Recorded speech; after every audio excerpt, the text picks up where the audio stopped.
Planet, the hallway was loud, then suddenly it wasn't, because in the middle of all that college chaos, louder, sharp, and mean deliberate aimed. Planet, that kind of laughter doesn't happen by accident. Phones lifted, and the center of attention became one person, Ethan Reyes. He wasn't flashy, loud.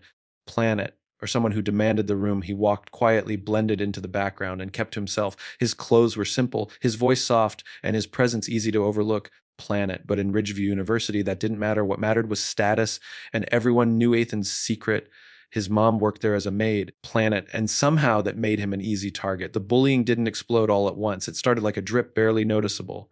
A laugh behind him, a whispered joke, a sarcastic Planet, hey Ethan, does your mom clean your homework too? Then, like most cruelty, it grew bigger, louder, bolder. The leader of it all, Chase Walker, tall, confident, rich, Planet, and arrogant enough to believe the world belonged to him. People either admired him or feared him, and he liked it that way. One afternoon, Planet, Ethan was walking through the courtyard when Chase stepped in front of him.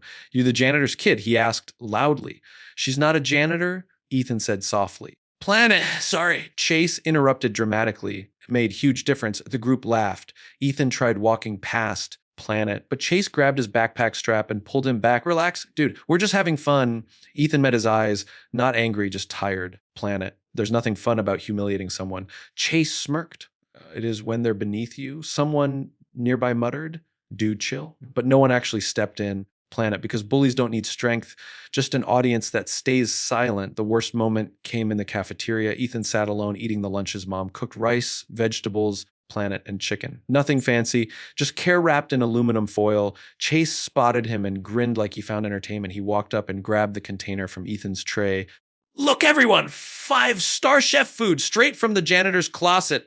Before Ethan could react, Chase dumped the food onto the floor. Gasps, phones recording. Planet, louder, sharp, and cold. Ethan slowly knelt, picking up his food with shaking hands. Not crying, not yelling, just absorbing the cruelty like he'd been trained by life to do. Planet, a girl named Ava, finally stood and snapped. What's wrong with you, Chase? He shrugged.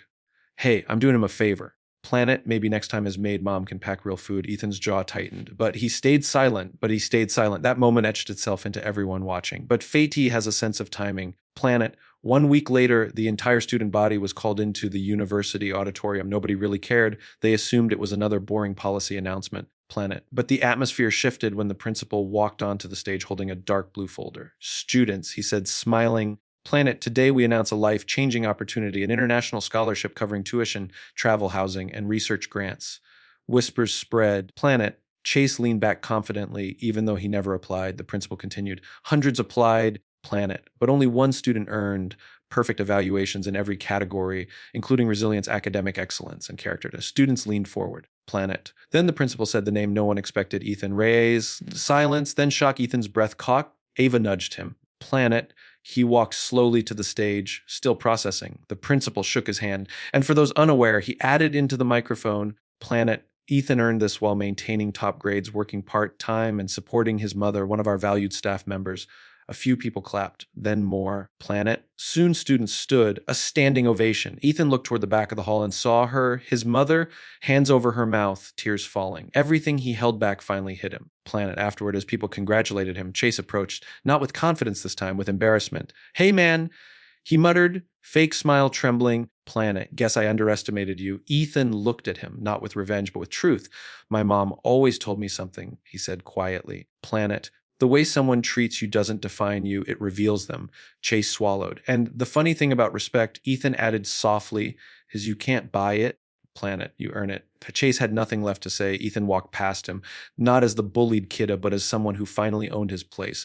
Weeks later, Planet, Ethan boarded a plane, full scholarship secured, future wide open. As the plane lifted off, he reread the text his mom sent. Some storms don't break you. Planet, they washed the road clean, and Ethan smiled because she was right. Sometimes revenge doesn't look like yelling, shoving, or getting even. Planet, sometimes the best revenge is becoming everything they said you'd never be, and letting your success speak louder than their cruelty ever could.